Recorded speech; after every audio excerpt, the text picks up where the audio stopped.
भाग एक देवता की चुप्पी। युद्ध के बाद की संध्या।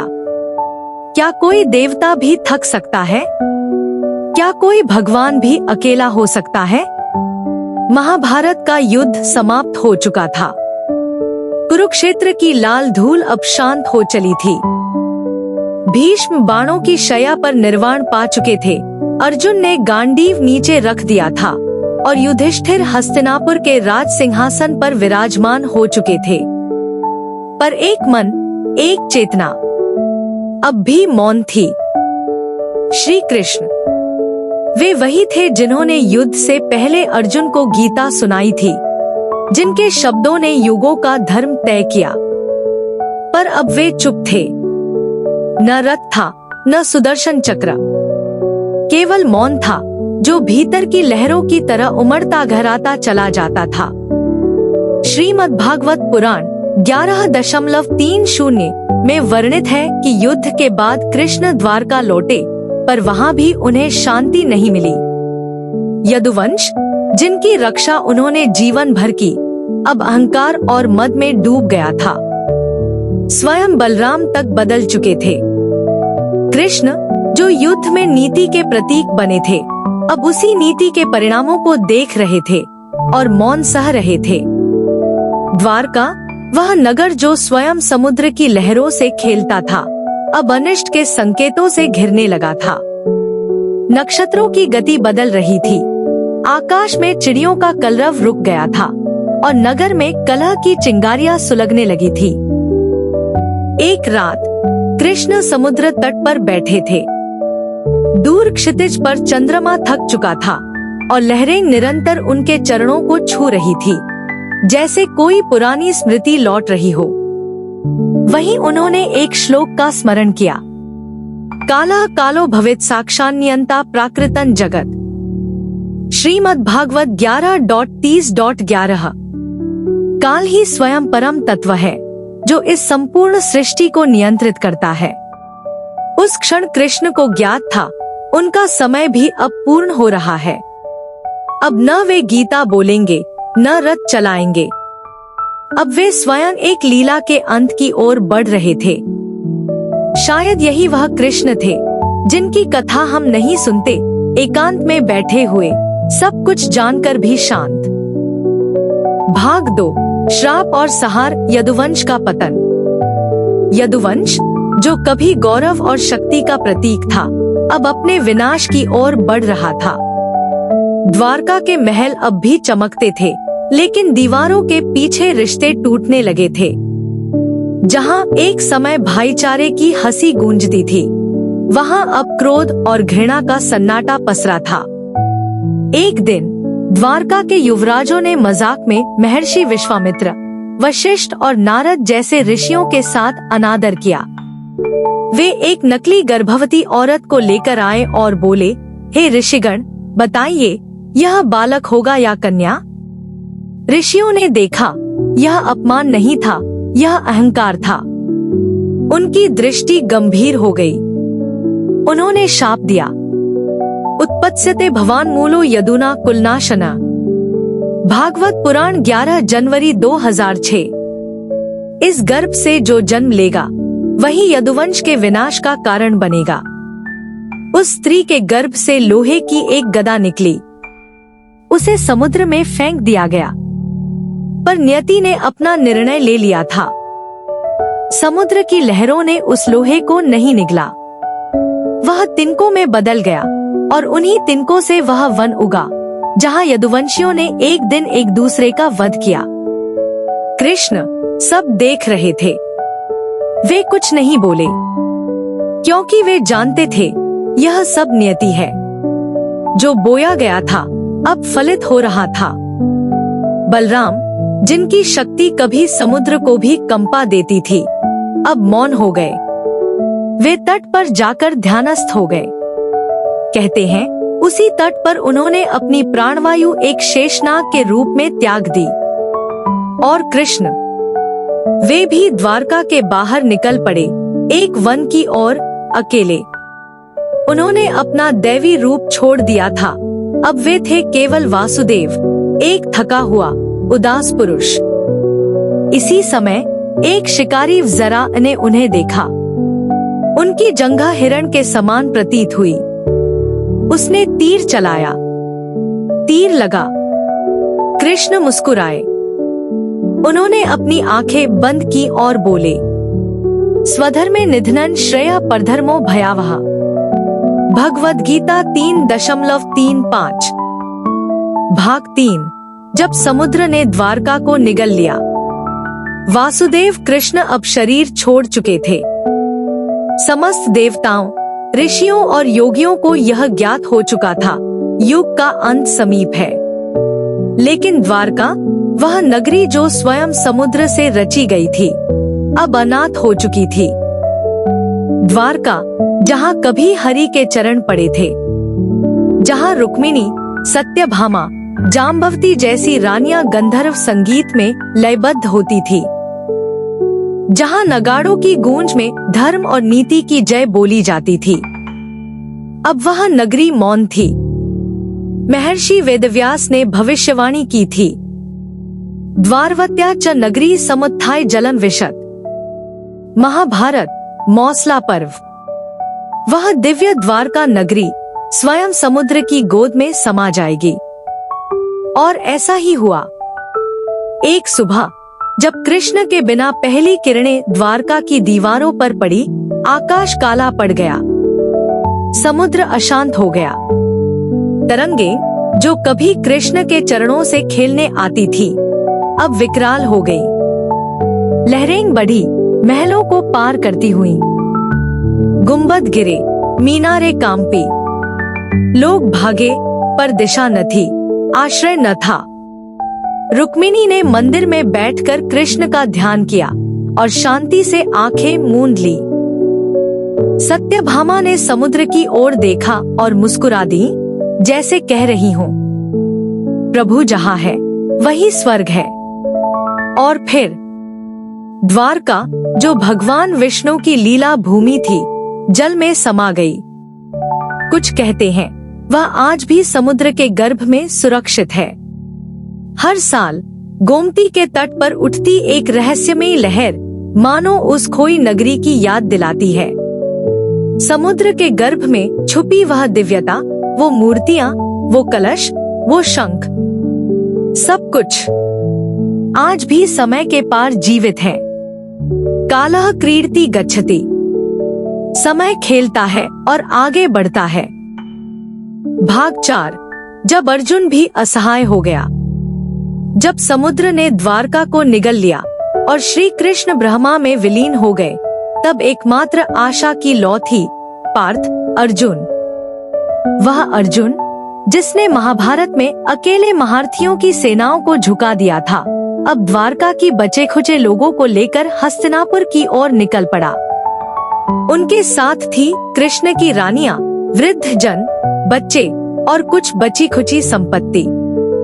अर्जुन का रथ धीरे धीरे समुद्र तट से दूर जा रहा था, पर उसकी आंखें बार बार मुड़कर देख रही थी। वह नगरी, जिसे वह कभी श्री कृष्ण की आत्मा कहा करता था, अब केवल लहरों की स्मृति थी। रास्ते में जब वे पंचनद प्रदेश पहुँचे, तो डाकुओं का एक झुंड, जो पहले अर्जुन के नाम से कांपता था, सामने आ खड़ा हुआ। अर्जुन ने गांडीव उठाया, बाण साधा, परंतु कुछ हुआ नहीं। बाण जैसे निष्प्राण हो गए थे। गांडीव कांप रहा था। शरीर थक चुका था। श्री कृष्ण के जाने के साथ ही अर्जुन की वीरता भी लुप्त हो चुकी थी। कृष्णाय विना किंचित न शक्य कर्तुमर्हसि। कृष्ण के बिना कुछ भी संभव नहीं। डाकुओं ने रानियों को छीन लिया। कुछ ने आत्महत्या कर ली, कुछ को जंगल निगल गया। और अर्जुन, विजय योद्धा अर्जुन, सिर झुकाकर मौन हो गया। जब वह हस्तिनापुर पहुंचा, तो युधिष्ठिर ने उसका स्वागत नहीं किया, बल्कि बस इतना पूछा, क्या द्वारका अब भी है? अर्जुन ने उत्तर नहीं दिया। उस रात अर्जुन ने गांडीव को नदी में बहा दिया। वह समझ चुका था, युग समाप्त हो गया है। अब ना महाभारत के नायक बचे हैं, ना कृष्ण की मुस्कान। धर्मो नष्टः सत्यम लुप्तन युगम समाप्तम। धर्म नष्ट हो चुका है, सत्य अदृश्य है और युग अपना पट समेट चुका है। भाग 5। रानियां जो श्रीहरि की थी अब विहीन हो गई। द्वारका का जल समाधि में विलीन हो जाना, श्री कृष्ण की अंतिम लीला और अर्जुन की विवशता, इन सभी के बीच एक और कथा मौन रही। कृष्ण की रानियां, वे जो कभी द्वारका के महलों में राज करती थी, रुक्मिणी, सत्यभामा, जाम्बवती, कालिंदी, मित्रविंदा, भद्रा, लक्ष्मणा और वे 16,000 रानियां जिन्हें कृष्ण ने नरकासुर से मुक्त कर सम्मान दिया था। अब उनके पास ना नगरी रही, ना पति और ना ही सुरक्षा। कुछ रानियां तो रास्ते में ही लुट गईं। कुछ ने डाकुओं के भय से अपनी प्राण त्याग दिए, पर जिनका हृदय अभी भी जीवित था, उन्होंने एक अंतिम निर्णय लिया। अब जब कृष्ण नहीं तो जीवन का क्या मूल्य? न जातु कामान, न भयान, न लोभात। ना काम से, ना भय से, ना लोभ से एक नारी का प्रेम त्यागपूर्ण होता है। एक विशाल अग्निकुंड रचा गया। रानियों ने अपने केश खोले, श्रृंगार त्याग दिया और कृष्ण का नाम लेकर अग्नि में प्रवेश कर गईं। रुक्मिणी, जिनकी आंखों में अब भी पहली मिलन की छाया थी। सत्यभामा, जो अबोध रूप से कृष्ण के अंत का उत्तर खोज रही थी। और जाम्बवती, जो बार बार कह रही थी, हरि बिना हरि की कथा अधूरी है। उनका यह जौहर इतिहास के सबसे करुण दृश्य में बदल गया। इस बारे में भागवत पुराण, हरिवंश और महाभारत के मौसल पर्व में संकेत तो हैं, परंतु विस्तार से कहीं कुछ नहीं। शायद इसलिए क्योंकि यह वेदना शब्दों से परे थी। प्रेम न बाड़ी उपजे, प्रेम न हाट बिकाए। राजा प्रजा जेहि रूचे, सिर देई ले जाए। कबीर। भाग 6। वह तीर जो ब्रह्मांड के अधिष्ठाता को छेद गया। सप्त समुद्रों के पार द्वारका अब जल में समाई थी। यादवों का कुल नष्ट हो चुका था। रानियां अर्जुन की करुणा में विलीन हो गई थी। और अब एक वृक्ष के नीचे एक योगी ध्यानमग्न बैठा था। वह कोई और नहीं, स्वयं वासुदेव श्री कृष्ण। किंतु अब वे राजसी पोशाकों में नहीं थे। ना रत्नजड़ित मुकुट, ना पीतांबर, बस एक सारलता थी, जैसे प्रकृति स्वयं उन्हें अंतिम बार स्पर्श करना चाहती हो। किंतु तभी एक शिकारी जंगल से निकला। उसका नाम था जरा। उसने श्री कृष्ण के चरणों को एक हिरण की आंख समझा और छोड़ दिया तीर। कृष्ण वंदे जगद्गुरु। मैं प्रणाम करता हूँ उस जगद्गुरु को जिसने मृत्यु को भी लीला में बदला। तीर उनके तलवे में लगा और उस क्षण ब्रह्मांड जैसे थम सा गया। शिकारी भागा नहीं, वह वहीं रुका। और तब श्री कृष्ण ने उसे देखा, मुस्कुराते हुए। जरा, उन्होंने कहा, यह तीर कोई अपराध नहीं, यह केवल मेरा माध्यम था। तू वह बना जो विधि ने चुना। कहा जाता है कि जरा बालराम का पूर्व जन्म था, या राम के समय का बाली जो आज इस लीला में एक भूमिका लेकर आया। फिर कृष्ण ने धीरे से अपनी आंखें मूंदी और संपूर्ण सृष्टि की धड़कन थम गई। यदा यदा ही धर्मस्य ग्लानिर्भवति भारत। जब जब धर्म की हानि होगी, कृष्ण फिर किसी रूप में लौटेंगे। किंतु यह विदाई अंतिम थी। भाग 7। जब सागर ने दो भाई चुपचाप निकले। द्वारका के शांत किनारे पर समुद्र की लहरें धीरे धीरे आ रही थी, जैसे किसी गहरे शोक को बहा रही हो। श्री कृष्ण का शरीर अब भूमि पर विश्राम कर रहा था, किंतु एक और दृश्य इस विलुप्त कथा का हिस्सा बन रहा था। वहां एक सन्यासी आया। श्वेत वस्त्र, मुख पर ओज और नेत्रों में गहन नीरवता। यह कोई और नहीं बलराम थे, श्री कृष्ण के बड़े भ्राता। उनकी चाल में ना मोह था ना शोक, बस एक अप्रभाषित ध्यानस्थ मौन। वे श्री कृष्ण के पास बैठे और बिना कोई शब्द कहे समाधि में चले गए। फिर एक अद्भुत दृश्य घटित हुआ। बलराम के शरीर से धीरे धीरे एक विशाल शेषनाग का रूप निकला। वह हजारों फनों वाला नाग, जिस पर विष्णु स्वयं विश्राम करते हैं। अनंतस्य च ये फणा न समाप्याः कदाचन। शेषनाग के फनों की कोई गिनती नहीं, वे अनंत है। वह शेषनाग समुद्र की ओर बढ़ा और जैसे ही लहरों ने उसका आलिंगन किया, वह अदृश्य हो गया। श्री कृष्ण का शरीर भी कुछ ही क्षणों में विलीन हो गया। ना कोई दाह संस्कार, ना कोई ध्वनि, ना ही कोई चिता, बस समुद्र, जिसने अपनी लहरों से विष्णु और शेषनाग दोनों को शांति में समेट लिया। शांताकारं भुजगशयनं पद्मनाभं सुरेशं, जो शांति का स्वरूप है, जो शेषनाग पर शयन करते हैं, वही कृष्ण और बलराम आज धरा को छोड़ चुके थे। और वहां से शुरू हुआ कथा का मौन अध्याय, जिसे कोई ग्रंथ पूरी तरह नहीं कहता, सिर्फ हृदय से महसूस किया जा सकता है। भाग 8। जब समुद्र ने स्वर्ण द्वार निगल लिए, जब कृष्ण और बलराम पृथ्वी से विदा हुए, उस क्षण से ही द्वारका की आत्मा जैसे मौन हो गई थी। वह नगर जो शंख और मृदंग की ध्वनियों से जागता था, अब धीरे धीरे एक अनसुने संकल्प की ओर बढ़ रहा था। विलयन। पुराणों में वर्णित है कि ततश्च द्वारका पुण्या समन्तात सलिलन यया। भागवत पुराण 11.31.1। फिर द्वारका, जो पुण्य नगरी थी, चारों ओर से जल में समा गई। यह कोई सामान्य जल प्रलय नहीं था, यह एक नियोजित समापन था, एक अवतार के उद्देश्य की पूर्णता। द्वारका में रहने वाले यदुवंशी अब समाप्त हो चुके थे। शेष जो बचे थे, वे वहां से चले गए। नगर के स्वर्ण स्तंभ, पत्थर के भवन, श्याम रंग की दीवारें, सब कुछ धीरे धीरे लहरों के नीचे चला गया। लोग कहते हैं, रात के समय जब समुद्र पूर्णिमा के ज्वार में उठता है, तो वह प्राचीन मंदिरों की घंटियों की ध्वनि लहरों के साथ गाता है।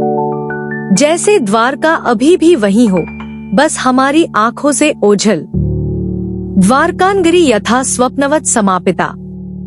द्वारका नगरी जैसे किसी दिव्य स्वप्न की तरह समाप्त हो गई। विज्ञान और पुरातत्व भी चौंके। 1990 के दशक में गुजरात के समुद्री तट पर पोरबंदर और द्वारका के बीच जल के नीचे मंदिरों जैसी आकृतियां, पत्थर की सड़कों और दीवारों के अवशेष पाए गए। कुछ विद्वान इसे पौराणिक द्वारका मानते हैं। तो क्या यह वही नगरी है? क्या श्री कृष्ण का महल कहीं वहीं सो रहा है? कहा जाता है कि जब अंत आता है, तो ब्रह्मांड भी मौन हो जाता है और द्वारका श्री कृष्ण की लीला का साक्षी शांति में डूब गया। भाग 9। जब गांडीव मौन हो गया। कृष्ण के स्वधाम गमन के बाद अर्जुन पहुंचे द्वारका। वह द्वारका नहीं थी जो कभी सोने सी चमकती थी। यह एक शव की तरह मौन, एक लीला का अंत प्रतीत होती थी। अर्जुन, जो कभी महाभारत के रण में देवों से टकरा गए थे, आज द्वारका के वीरान गलियों में खोए खड़े थे।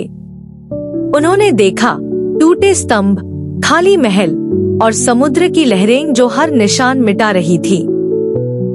श्रीमद्भागवत में उल्लेख है, गांडीवम अस्त्राणि चते रथश्चत्वांच पांडव नैव शक्ता स्म युद्धाय स्मृति मात्रम पुरातन। भागवत पुराण 1.15.21। हे पांडव, गांडीव, रथ और तुम्हारे दिव्य अस्त्र ये अब केवल स्मृति है, युद्ध के योग्य नहीं रहे। यह अर्जुन का पहला अनुभव था असहायता का। जब उन्होंने यादव स्त्रियों और शेष नागरिकों को लेकर हस्तिनापुर लौटने का प्रयास किया तो उन्हें रास्ते में लुटेरों ने घेर लिया। गांडीव, जिसने भीष्म और कर्ण को परास्त किया था, अब उन साधारण डाकुओं के सामने निष्क्रिय था। अर्जुन ने बार बार कृष्ण का स्मरण किया, पर वे मौन थे। यह कालचक्र था, जहां अवतार के जाते ही सभी दिव्यता भी लौट जाती है। क्या यही श्री कृष्ण की लीला थी? क्या यह दर्शाने के लिए था कि धर्म और शक्ति केवल ईश्वर की उपस्थिति से ही टिके रहते हैं? द्वारका के पतन के साथ अर्जुन के भीतर भी एक युग समाप्त हो गया। उनकी आंखों से बहती जलधाराएं जैसे स्वयं गंगा बन गई थी। धोती हुई स्मृतियों को पर मिटा न सकी पीड़ा। भाग 10। जब बलराम लौटे नागलोक को, द्वारका की गलियों में अंतिम मौन पसरा था और समुद्र की लहरें धीरे धीरे उस सुनहरी नगरी को अपने भीतर समेट रही थी। पर एक और रहस्य सामने था। बलराम श्री कृष्ण के भ्राता योगेश्वर हलधर। उन्होंने सब कुछ देख लिया था, यदुवंश का अंत, युद्ध और वियोग। और फिर एक दिन वह चुपचाप समुद्र की ओर चल दिए। भागवत पुराण कहता है कि स द्वारका समालोक्य स्वजना नष्ट चेतस अनाहुतो ययो तत्र यत्र समुद्रवल्लभ। भागवत 11.30.26। बलराम सब कुछ छोड़कर वहीं चले गए जहां समुद्र उन्हें पुकार रहा था। तट पर बैठकर उन्होंने ध्यानस्थ होकर प्राण त्याग दिए। और फिर एक दिव्य दृश्य, उनके मुख से एक श्वेत नाग निकला, शेषनाग, जो उनके असली स्वरूप थे। वह विशाल फण फैलाए समुद्र में लीन हो गया। इस रहस्य के बाद अर्जुन ने श्री कृष्ण के पार्थिव शरीर को खोजा। किंवदंती है कि उनका शरीर एक पीपल के नीचे मिला और वहां अर्जुन ने वैदिक विधि से अंतिम संस्कार किया। पर अनेक पुराणों में यह भी उल्लेख है कि कृष्ण नित्य है, उनका पार्थिव अंत नहीं, केवल लीलाओं का विराम होता है। हरिवंश पुराण में उल्लेख है कि उनका अंतिम संस्कार प्रभास क्षेत्र में हुआ, जहां आज भी एक शिला है जिसे मोक्ष स्थल कहा जाता है। श्री कृष्ण का शरीर अग्नि में समाया, पर अर्जुन के हृदय में उनकी लीला अमर रह गई। क्या कृष्ण का अंत सच में हुआ, या क्या वे केवल लीलाओं से ओझल हुए? यह प्रश्न आज भी गूंजता है द्वारका की लहरों में, जहां जल के नीचे शून्य नहीं, बल्कि एक छिपा हुआ सत्य है। भाग 11। समुद्र की लहरों में आज भी गूंजती है द्वारका की लीला। कहते हैं, जब श्री कृष्ण ने इस धरा से विदा ली तो उनके साथ उनकी स्वर्णिम नगरी भी जल में समा गई। पर क्या यह केवल पौराणिक कथा है, या सचमुच समुद्र के नीचे आज भी द्वारका छिपी है? महाभारत के मौसला पर्व में स्पष्ट लिखा गया है, द्वारका नगरी समुद्र में विलीन हो गई और उसके ऊंचे ऊंचे महल लहरों में डूब गए, और सदियों तक इसे केवल कथा ही माना गया। लेकिन 20वीं शताब्दी में एक असाधारण खोज ने सभी को चौंका दिया। साल था 1983 और खोज थी समुद्र विज्ञानियों की। भारतीय पुरातत्व सर्वेक्षण विभाग और नेशनल इंस्टीट्यूट ऑफ ओशनोग्राफी ने ओखा और बेट द्वारका के तटों पर समुद्र की तलहटी में गोता लगाया, और जो मिला वह केवल पत्थर नहीं थे, बल्कि दीवारें, सड़कें, सीढ़ियां और स्तंभ। मूल रूप से एक योजनाबद्ध नगर का ढांचा। इन अवशेषों की कार्बन डेटिंग ने बताया यह नगर लगभग 9000 साल पुराना हो सकता है। क्या यह वही द्वारका है जिसे कृष्ण ने बसाया था? भागवत पुराण कहता है, कृष्णे निर्मिता द्वारका सागरांते सुविभूषिता। श्रीमद्भागवत। कृष्ण ने स्वयं समुद्र के किनारे द्वारका का निर्माण किया, जो अब समुद्र के नीचे भी अपने होने का प्रमाण देती है। यह रहस्यमय द्वारका कभी श्री कृष्ण की कर्मभूमि थी और आज भी उसकी कहानी लहरों में गूंजती है। शोधकर्ता कहते हैं, हर साल समुद्र कुछ नया खोलता है, जैसे कोई अदृश्य हाथ कहानी दोहरा रहा हो। तो क्या द्वारका सिर्फ एक मिथक थी, या यह वो नगरी है जो समय से भी परे थी? अगले भाग में जानिए कैसे श्री कृष्ण की मृत्यु के बाद कृष्ण स्मृति को जीवित रखा उनके वंशजों ने। भाग 12। जब यदुवंश बिखर गया और कृष्ण मौन हो गए। महाभारत के युद्ध के बाद शांति आई, पर वह स्थायी नहीं थी। कौरवों और पांडवों की समाप्ति के बाद अब समय था कृष्ण के अपने कुल यदुवंश के विनाश का। कई वर्षों बाद द्वारका की भूमि पर एक अद्भुत घटना घटती है। यदुवंशी वीर, जिनमें सांब, प्रद्युम्न, अनिरुद्ध जैसे शक्तिशाली योद्धा थे, एक बार ऋषियों से मजाक कर बैठे। उन्होंने सांब को एक स्त्री का वेश धारण करवाकर ऋषियों से पूछा, हे मुनियों, बताइए इस गर्भवती स्त्री को पुत्र होगा या पुत्री? ऋषियों की दृष्टि जल गई। उन्होंने क्रोध में शाप दिया, यह तुम्हारा मजाक तुम्हारे कुल का अंत होगा। यह बालक लोहदंड लेकर उत्पन्न होगा और वही लोहा तुम्हारे विनाश का कारण बनेगा। सांब के गर्भ से एक लोहदंड निकला। कृष्ण ने उसे चूर्ण कर समुद्र में फेंक दिया, पर नियति को कौन रोक पाया है? समय बीता और वह लौह धातु समुद्र की रेत में घास बन गई, तेज, कठोर और नुकीली। फिर आया वो दिन जब यदुवंशी नशे में चूर हो आपस में ही लड़ने लगे और उन घासों को हथियार बनाकर एक दूसरे का वध कर बैठे। यह था यदुवंश का अंत। हर योद्धा मारा गया। श्री कृष्ण, जो कभी सुदर्शन चक्र से पूरी सृष्टि में न्याय लाए, अब चुपचाप वन की ओर चले गए। वे थक चुके थे और नियति की पूरी लीला पूर्ण हो चुकी थी। वन में एक पीपल के नीचे श्री कृष्ण ध्यान में लीन थे, जब एक शिकारी ने उन्हें हिरण समझकर बाण चला दिया और वही बाण श्री कृष्ण के श्री चरणों में लगा। शिकारी जरा ने घबराकर क्षमा मांगी, पर कृष्ण ने मुस्कुराकर कहा, यह भी एक लीला थी। जन्म लिया था राम के रूप में, तब बाली को छिपकर मारा था। आज वही कर्म मुझ पर लौटा है। और फिर कृष्ण ने अपनी आंखें मूंद ली। सूर्य अस्त हुआ और कलयुग का उदय हुआ। एक युग समाप्त हो गया और द्वारका की लहरों में गुम हो गया। एक संपूर्ण दैवीय युग। भाग 13। जब समुद्र ने शहर को निगल लिया। श्री कृष्ण के ब्रह्मलीन होते ही द्वारका की भूमि पर एक विचित्र शांति छा गई। एक ऐसी शांति जो तूफान से पहले की होती है।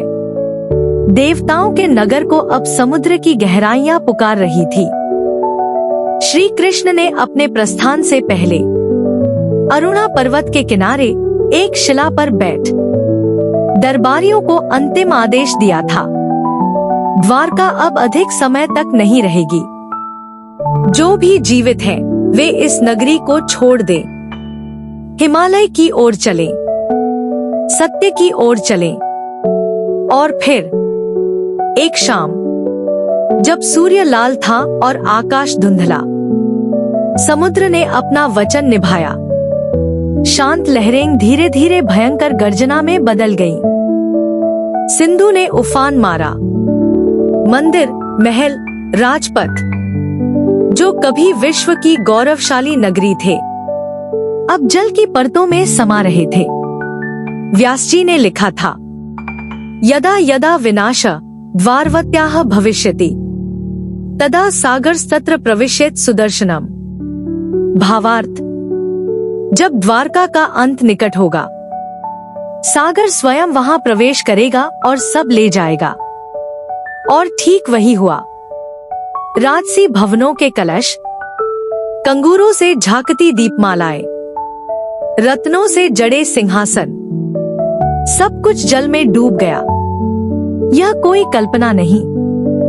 1990 के दशक में समुद्र के नीचे खोज हुई। राष्ट्रीय समुद्र विज्ञान संस्थान नियो ने गुजरात के बेट द्वारका और ओखा के बीच गहराइयों में प्राचीन दीवारें, ईंटें, स्तंभ और सीढ़ियां खोजी। कार्बन डेटिंग से पता चला ये नगर 9000 वर्ष से भी अधिक प्राचीन है। क्या यह वही द्वारका थी? क्या समुद्र में आज भी श्री कृष्ण की उपस्थिति है?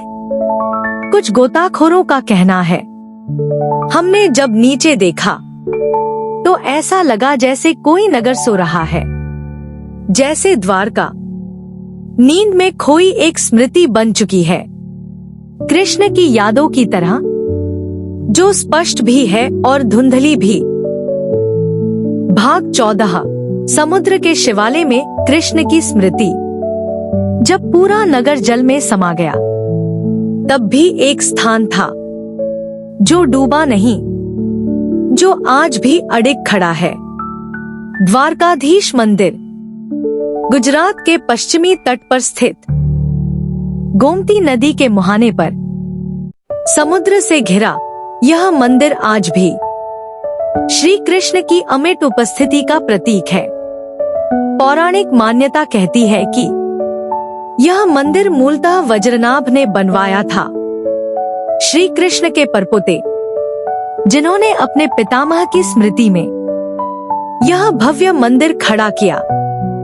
पुराणों में वर्णन है, वज्रनाभे निर्मितं मंदिरं द्वारवत्या महत्, अर्थात वज्रनाभ द्वारा निर्मित वह मंदिर महान और दिव्य था। माना जाता है कि श्री कृष्ण के प्रस्थान के वर्षों बाद वज्रनाभ ने एक तपस्वी की सलाह पर उस स्थान पर श्री कृष्ण की मूर्ति स्थापित की, जहां कृष्ण ने अंतिम बार विश्राम किया था। यह मंदिर समय समय पर नष्ट हुआ, फिर बना। शंकराचार्य ने भाग 15, प्रभु का प्रस्थान, एक अवतार का शांत समापन। सुदूर पश्चिम की ओर समुद्र की लहरों के पार जब द्वारका जलमग्न हो चुकी थी, तब एक अन्य दृश्य घट रहा था। प्रकृति स्वयं एक अवतार को विदा कर रही थी। श्री कृष्ण, जो द्वापर युग के पूर्ण अवतार थे, जिनकी आंखों में ब्रह्मांड का प्रतिबिंब था और जिनके होठों पर वेदों की मुस्कान, अब उस क्षण के समीप थे जिसे मानव मृत्यु कहता है, पर जो उनके लिए लय था, परम शांति में विलय। मौसम बदला, पवन रुका, पक्षी मौन हो गए और श्री कृष्ण एकांत में प्रभास क्षेत्र पहुंचे, वहीं जहां उन्होंने अपने अवतरण का रहस्य समझाया था। अब उसी धरती पर वे अपने देहावसान का माध्यम चुनने जा रहे थे। यह वही क्षण था जब एक शिकारी, जरा, जिसे जन्मों का बोझ था, जिसकी दृष्टि धुंधली थी, ने प्रभु के कमल समान चरणों को मृग समझ तीर चला दिया। श्री कृष्ण मुस्कुराए। जरा के भय से भरे चरणों में उन्होंने करुणा की दृष्टि डाली और कहा, मां शुचा पूर्वा हतं त्वया रामो रावणं रणे, तद्वै पापं मया दृष्टं मुक्तोसि गच्छ स्वर्गं सुखं। मत घबराओ, तुम वही हो जिसने राम के रूप में रावण को मारा था। यह पाप मैंने स्वयं लिया है, अब तुम मुक्त हो, स्वर्ग जाओ। यह केवल एक मृत्यु नहीं थी, यह थी लीला का अंत, एक ऐसा अंत जिसमें प्रभु स्वयं अपनी कथा के अंतिम अध्याय को धैर्य, दया और पूर्ण चेतना के साथ लिखते हैं। प्रकृति रोती नहीं थी, वह शांत थी, क्योंकि वह जानती थी यह विराम नहीं बल्कि एक चक्र का पूर्ण होना था। श्री कृष्ण की देह शांत थी, पर उनकी चेतना सभी जीवों में समा गई थी, और उस क्षण से कलियुग का आरंभ हुआ। पर क्या सचमुच कृष्ण गए, या वे अब भी हमारे भीतर हैं? जब हम न्याय करते हैं, जब हम करुणा दिखाते हैं, जब हम प्रेम करते हैं बिना अपेक्षा के, क्या तब श्री कृष्ण नहीं बोलते हमारे भीतर से? भाग 16। जब शहर डूब गया समुद्र में समाई दिव्य द्वारका, वह नगरी जो स्वयं विष्णु के हृदय की प्रतिच्छाया थी, जहां स्वर्ण जड़े मार्गों पर ऋषियों और योद्धाओं के पगचिन्ह थे, जहां हर दिन उत्सव था और हर रात भक्ति का सागर लहराता था, वही द्वारका कभी एक क्षण में लीन ली गई समुद्र के गर्भ में। कहते हैं जैसे ही श्री कृष्ण ने धरती से विदा ली, समय रुक गया और फिर लहरों ने अपना मार्ग बदला। समुद्र जो वर्षों से द्वारका की सीमा पर रुका था, अब उठ खड़ा हुआ, जैसे अपने नायक की अनुपस्थिति में उसके निर्मित नगर को वापस लेना चाहता हो। दृश्य भयावह था, पर वह भय नहीं, विरक्ति थी। एक युग का अंत। महाभारत मौसला पर्व में उल्लेख मिलता है, तस्मिन् नष्टे जनपदे समृद्धे रत्नभूषिते अपश्यन् क्षिप्तमात्माना यथा स्वप्नम पुनः पुनः। जब वह समृद्ध रत्नों से जड़ी द्वारका नगरी नष्ट हुई, तब मनुष्य स्वयं को उस स्वप्न की भांति अनुभव करने लगा जो बार बार टूटता है। कुछ बचे लोग जो कृष्ण के आत्मीय थे, नंगे पांव, भीगे वस्त्रों में प्रभास क्षेत्र की ओर निकल पड़े, जहां शांति और शून्यता के बीच श्री कृष्ण की स्मृति उन्हें पुकार रही थी। पर क्या द्वारका सच में लुप्त हो गई थी, या फिर समुद्र ने उस नगरी को छिपा लिया, जैसे कोई माँ अपने सबसे प्रिय रत्न को भीड़ की नजर से बचा लेती है? 1990 के दशक में भारत के समुद्री पुरातत्व विभाग ने गुजरात के तट पर ओखा मंडल के समीप समुद्र की गहराइयों में पत्थरों की बनी सड़कों, दीवारों, मूर्ति खंडों के अवशेष पाए। क्या वे उस द्वारका के संकेत थे जिसे कृष्ण ने बसाया था? आज भी हर साल हजारों श्रद्धालु बेत द्वारका और द्वारकाधीश मंदिर जाते हैं, जहां समुद्र की लहरें कहती है कोई कथा, कभी शांत, कभी उत्ताल, पर हर बार कृष्ण में शायद द्वारका डूबी नहीं, विलीन हुई, क्योंकि जो ईश्वर के स्पर्श से बना हो वह कभी नष्ट नहीं होता, वह बस रहस्य बन जाता है। भाग 17।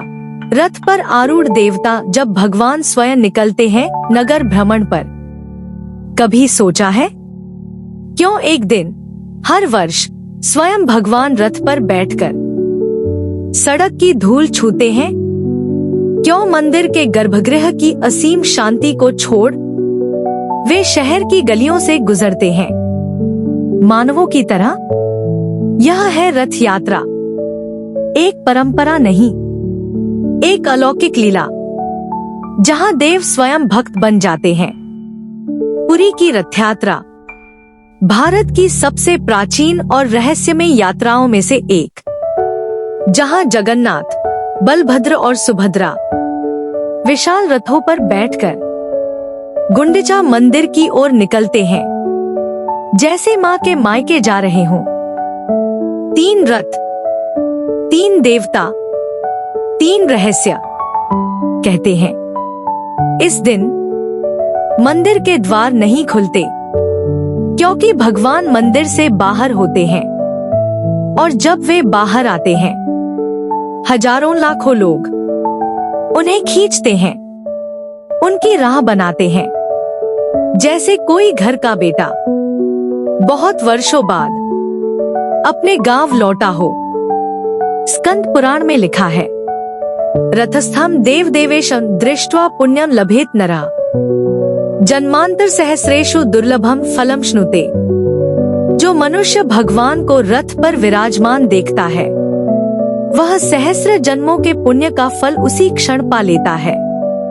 और यह केवल दर्शन नहीं है, यह है आत्मा की यात्रा, जहां भक्त और भगवान के बीच कोई द्वार, कोई दूरी नहीं रहती। भक्त रथ की रस्सी पकड़ते हैं और भगवान उस रस्सी के माध्यम से हर दिल से जुड़ जाते हैं। रथों के नाम भी रहस्य से भरे हैं। नंदी घोष श्री कृष्ण का रथ, तालध्वज बलभद्र का रथ, दर्पदलन सुभद्रा का रथ। हर रथ का आकार, उसकी लकड़ी, उसकी सजावट पूरी परंपरा में ईश्वरीय गणना से जुड़ी होती है। यह यात्रा केवल पुरी तक सीमित नहीं, रथ यात्रा एक प्रतीक है कि ईश्वर को हम मंदिरों में सीमित नहीं कर सकते। वे वहां हैं जहां प्रेम, श्रद्धा और समर्पण हो। जब रथ खींचा जाता है, हर हाथ में होता है भगवान का एक छोर, हर आंख में होता है एक सपना कि एक बार, बस एक बार भगवान मेरी गली से गुजरे। और वे गुजरते हैं। भाग 18, महालक्ष्मी का रुष्ट हो जाना जब देवी ने मंदिर के द्वार बंद कर दिए। क्या आपने कभी सोचा है, अगर भगवान स्वयं किसी से क्षमा मांगने जाए तो वह कौन हो सकती है? रथ यात्रा के उत्सव के पीछे छुपा है एक भावनात्मक, गूढ़ और अत्यंत मानवीय प्रसंग, जहां जगन्नाथ स्वयं जाते हैं अपनी पत्नी महालक्ष्मी को मनाने। जब भगवान जगन्नाथ, बलभद्र और सुभद्रा गुंडिचा मंदिर की ओर प्रस्थान करते हैं, तो वे लक्ष्मी देवी को बिना बताए चले जाते हैं। ना कोई संवाद, ना कोई विदाई। देवी यह अनादर सह नहीं पाती, और तब मंदिर में महालक्ष्मी क्रोधित हो जाती है। वह कहती है, जब मैं उनके साथ हूँ तो बिना कहे क्यों चले गए? यह कोई सामान्य स्त्री का रोष नहीं, बल्कि स्वाभिमान से भरी देवी का क्रोध है, और इस क्रोध में ही जन्म होता है हेरा पंचमी उत्सव का। हेरा पंचमी, जब देवी लक्ष्मी एक गुप्त मार्ग से गुंडिचा मंदिर तक जाती है, वहां जाकर वे भगवान से यह पूछती है, क्या मैं तुम्हारे जीवन का हिस्सा नहीं? कहते हैं।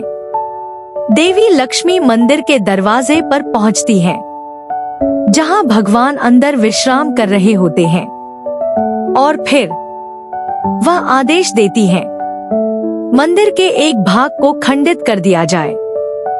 यह केवल क्रोध नहीं था, यह था एक प्रेमी का मौन प्रतिशोध। ब्रह्मा पुराण में उल्लेख है, मध्य रथयात्रायां देवी लक्ष्मी रुष्टा जाता, गुंडिचा मंदिरं याति श्री कर्तु स्वप्रभामें। रथ यात्रा के मध्य देवी लक्ष्मी रुष्ट होकर गुंडिचा मंदिर जाती है, और वहां जाकर अपनी दिव्यता से प्रभु को स्मरण कराती है। फिर देवी लौट जाती है, बिना भगवान के साथ लौटे। लेकिन जब यात्रा पूरी होती है और भगवान वापस लौटते हैं अपने मुख्य मंदिर में, तो एक और रहस्य घटित होता है।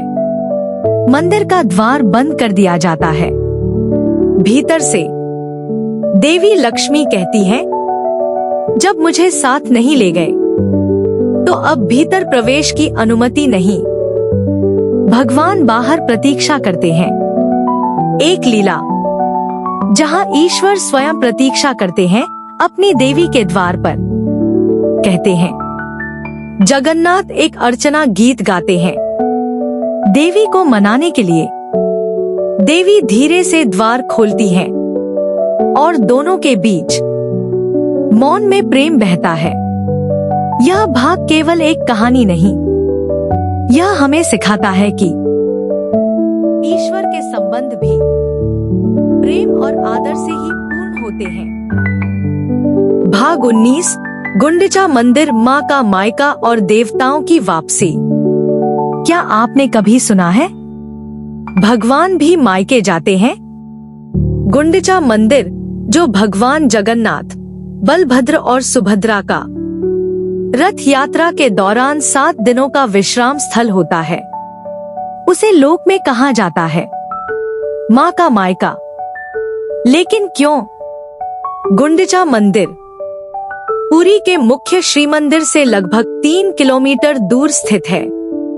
हर वर्ष जब रथ यात्रा आरंभ होती है, तीनों भाई बहन भव्य रथों में सवार होकर गुंडिचा मंदिर पहुंचते हैं और वहां वे 7 दिवसीय विश्राम करते हैं। किंवदंती कहती है, यह स्थान वही है जहां जगन्नाथ, बलभद्र और सुभद्रा का ननिहाल रहा करता था। माँ यशोदा, जो कृष्ण की बाल लीलाओं की साक्षी रही थी, उसके प्रेम का प्रतीक है यह मंदिर।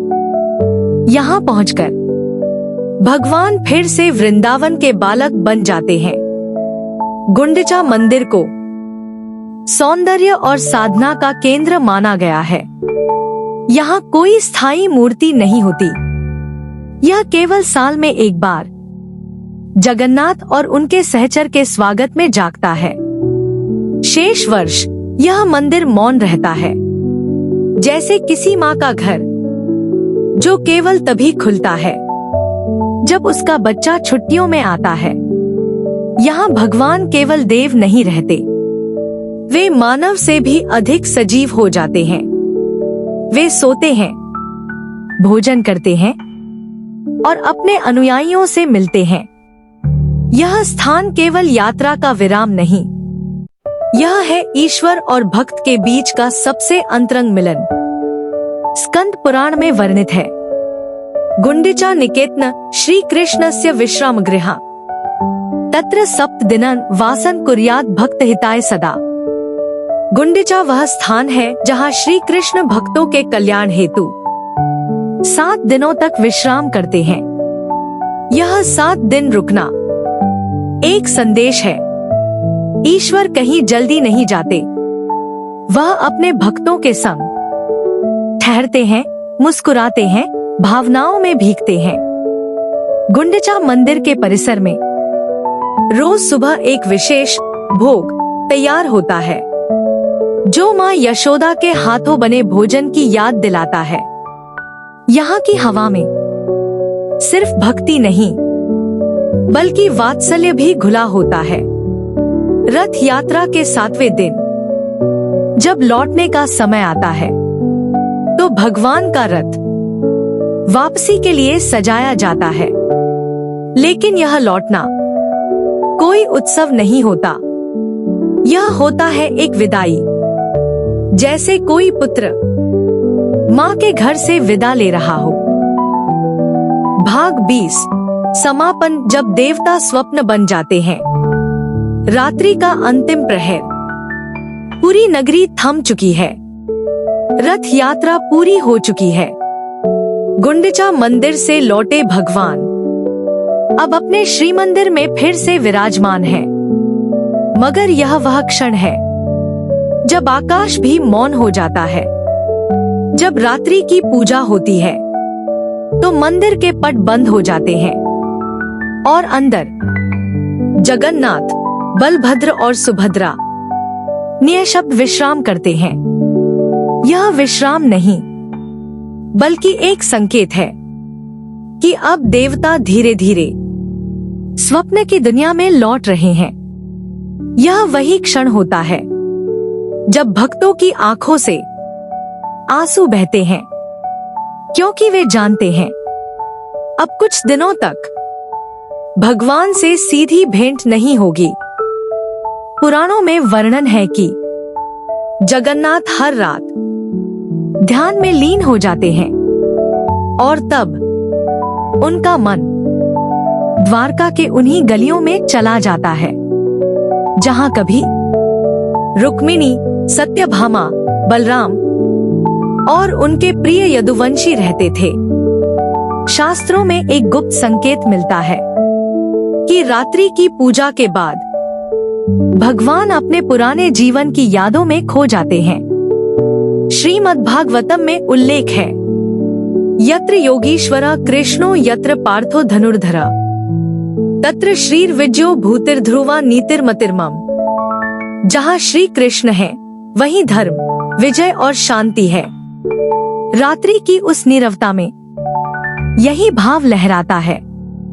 जगन्नाथ का यह अंतिम रूप हमें दिखाता है कि देवता भी अवसान की ओर बढ़ते हैं। वह जन्मते हैं, लीलाएं करते हैं और फिर एक दिन स्वप्न में बदल जाते हैं। पुरी का समुद्र उस रात कुछ और ही कहता है। लहरें शांत हो जाती हैं, जैसे वे भी जानती हैं कि जगन्नाथ अब सो रहे हैं। कुछ विद्वान कहते हैं कि भगवान की आंखें अधखुली होती हैं, जागृत और सुप्त के बीच, मानो वे एक संसार छोड़ दूसरे में प्रवेश कर रहे हों। और तब पूरे मंदिर में एक विशेष सुगंध फैलती है।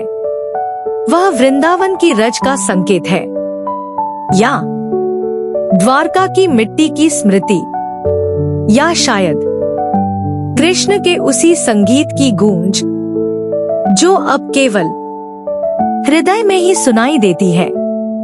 एक और रहस्य, रात्रि की पूजा में एक विशेष नीलवर्ण वस्त्र चढ़ाया जाता है। कहा जाता है यह वस्त्र भगवान को उनकी अंतिम यात्रा की याद दिलाता है, जब वे समुद्र में समाहित हुए थे। द्वारका डूब चुकी है, कृष्ण का यदुवंश समाप्त हो चुका है, और फिर भी पुरी में हर रात वे फिर से जीवित होते हैं।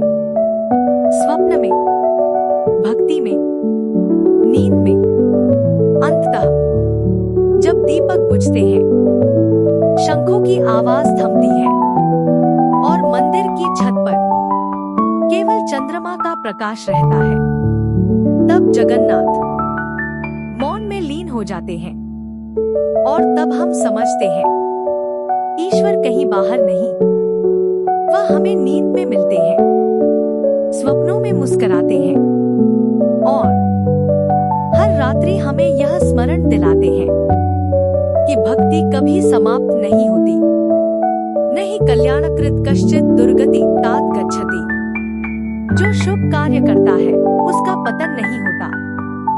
भगवद गीता। यह कथा समाप्त नहीं, यह तो उस अनंत यात्रा का आरंभ है जहां नींद में भी हम देवता को देख सकते हैं। जगन्नाथ सो रहे हैं, अब तुम्हारी बारी है। अपनी आंखें बंद करो और उस द्वारका में प्रवेश करो जो केवल हृदय में बसती है। समाप्त।